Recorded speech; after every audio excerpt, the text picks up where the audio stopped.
Yo, welcome back kembali lagi di channel Atoa Hayato.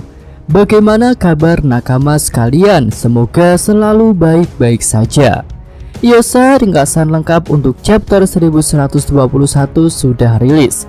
Di chapter ini kita mendapatkan kejutan mengenai karakter baru yang dirumorkan sebagai kembarannya Shanks. Oke lah, tanpa basa-basi lagi, langsung aja kita masuk ke pembahasannya. Judul chapternya adalah Gelombang Zaman.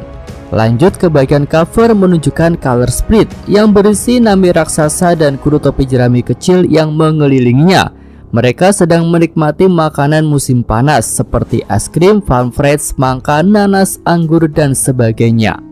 Oke, masuk ke cerita. Chapter ini dimulai dengan Gorosei Saturn yang mencoba untuk menyerang Bonnie dan Kuma menggunakan kaki beracunnya. Tapi para raksasa memasang perisai untuk memblokir serangan tersebut. Selanjutnya Luffy melihat sekeliling dan dia menyaksikan Bonnie sedang mencoba untuk bangun tapi masih kelelahan. Luffy pun meninju salah satu serangan Saturn untuk menjauhkannya dari Bonnie. Tapi di sini Luffy menolak untuk menyerang Saturn sendirian. Luffy berkata, "Bonnie, kau harus melakukannya." Bonnie menatap Saturn dengan marah. Dan akhirnya dia bangkit dan melayang di udara untuk siap bertarung dalam wujud Nika KW-nya. Vegapunk pun lanjut bicara. Hari di mana kejadian yang sama dengan Void Century akan terjadi lagi. Pasti akan datang karena senjata yang menyebabkan bencana itu masih ada di dunia ini. Sementara Vegapunk bicara, kita melihat Kuma di kapal Elbaf dan kemudian ada flashback percakapan dengan Vegapunk tentang Buccaneer. Kemudian kita melihat Marco berpikir tentang Shirohige saat dia bicara mengenai tanah para dewa yang ada di Redland. Lanjut kita juga melihat keadaan King. Dia sedang memikirkan tentang ras Lunaria. Di sini King diperlihatkan sedang diperban di dalam sebuah ruangan yang gelap.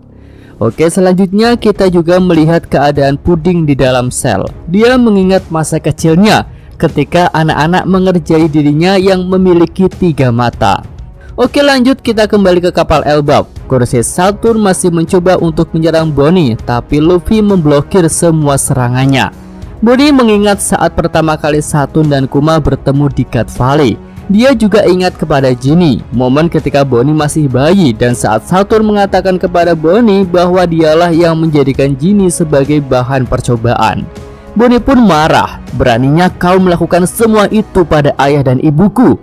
Tidak mungkin kalian adalah Tuhan, tapi Tuhan yang sebenarnya itu ada." Nah, saat Bonnie bicara kita melihat Kizaru dan Sentomaru. Admiral Cahaya itu masih tergeletak dan belum bangkit. Kemudian Bonnie ingat pada Kuma yang bicara tentang Nika dan dia pun berteriak ke arah Saturn sambil menangis. Kuma di masa lalu berkata, "Dia pasti akan datang untuk menyelamatkanmu." Lalu Bonnie berkata, "Dan pahlawan itu memang ada. Aku sangat ingin kami bertiga hidup bersama. Aku bahkan berpikir bahwa akan mati saja jika harus berakhir sendirian." Nah, kemudian Bonnie membayangkan kehidupannya di masa lalu, di mana dia masih bayi dan tinggal bersama Kuma dan Ginny dengan bahagia. Kuma dan Ginny pun berkata, "Bonnie, terima kasih sudah dilahirkan."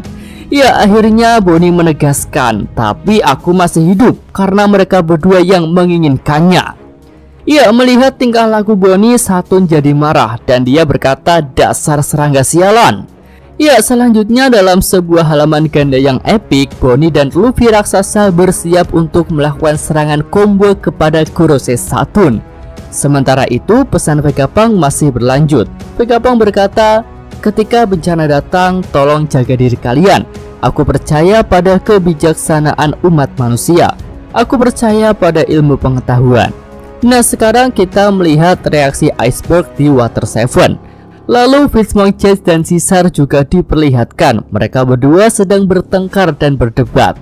Sementara itu di pantai Egghead, Emmet masih menghadapi Jupiter dan Valkyrie. Oke, lanjut dalam halaman ganda yang epik lainnya, kita dapat melihat serangan combo Luffy dan Bonnie. Bonnie meninju wajah Saturn dengan pukulan raksasa dan Luffy dalam bentuk raksasa meninju seluruh tubuh Saturn. Serangan Bonnie bernama pukulan Nika kebebasan. Ya, di sini tubuh Saturn langsung hancur berkeping-keping Tubuhnya penuh dengan lubang karena pukulan dan beberapa kaki beserta tanduknya telah tertarik ke atas. Dan akhirnya Kurose itu jatuh ke lautan. Semua raksasa menyemangati Bonnie dan Luffy, bahkan Kuma pun terlihat sedikit tersenyum di sini. Kemudian kita melihat kapal Thousand Sunny akan jatuh di dekat kapal Elbaf. Nah, pesan Vegapunk pun berlanjut. Kematian para legenda seperti Roger dan Shirohige hanyalah tirai pembuka untuk era baru bagi mereka yang tidak bisa dihentikan lagi. Orang-orang itu adalah orang yang paling dekat dengan kebenaran. Mungkin Roger telah mengatur semuanya untuk menjadi seperti ini sejak awal. Nah, di sini kita melihat flashback pidato Roger ketika dia akan dieksekusi pada chapter 1. Roger berkata, "Harta karunku itu milikmu jika kau menginginkannya. Cobalah untuk menemukannya. Aku sudah meninggalkan semuanya di tempat itu." Nah, Vegapunk pun menambahkan, tapi belum tentu orang yang diharapkan Joy Boy adalah orang yang akan mendapatkannya. Sementara itu di Hachinosu, semua bajak laut mulai gelisah menunggu kembalinya Teach. Mereka ingin segera berlayar. Lalu Shin menunjukkan keadaan di Sabaody. Di sini Rayleigh mabuk dan tertidur. Saki berkata, "Raisan, kamu bisa masuk angin jika terus begini." Sementara itu di kapal Red Force, Sang juga mabuk seperti Rayleigh. Kru bajak laut rambut merah berkata, "Bos, kau terlalu banyak minum." Sans menjawab, "Apa? Aku tidak banyak minum." Shin beralih ke Cross Guild. Semua orang di sini kagum dengan hubungan Buggy yang mendalam dengan sejarah dan kebenarannya. Mereka pun jadi bersemangat. Tapi Krokodil dan Mihawk menatap dalam diam. Mereka pun tampak kesal kepada Buggy. Lalu di markas angkatan laut terlihat beberapa prajurit mulai mengatakan bahwa mereka harus segera pergi untuk mengambilnya sebelum orang lain. Nah, kita sampai pada kalimat penutup Vegapunk di chapter ini. Vegapunk berkata, apakah itu akan jadi seperti yang diharapkan Joy Boy atau tidak? Nasib dunia ini akan ditentukan oleh orang yang mendapatkan One Piece. Iya, di bagian akhir chapter ini kita mendapatkan kolase panel-panel yang menampilkan karakter-karakter paling penting dalam cerita ini untuk mendapatkan One Piece. Mereka adalah Maki di Luffy, Marshall di Teach, Shanks, Buggy, Akainu, Dragon, Imu dalam siluetnya, Kobe, Kuzan, Figureline Garling, dan Sabo. Lalu ada satu karakter lagi dalam kolase ini yang masih misterius dalam siluet. Nah, pria misterius itu menggunakan jubah dan memegang pedang yang mirip dengan Shanks. Oke, itu aja pembahasan untuk segmen full story chapter 1121 ini. Oh ya, infonya minggu depan libur ya. Yosa, Mimin atau Hayato. Terima kasih. Oke, cukup sekian video kali ini. Semoga nakama sekalian menyukainya. Terima kasih udah nonton. Jangan lupa like-nya dan subscribe channel Atwa Hayato. Yo!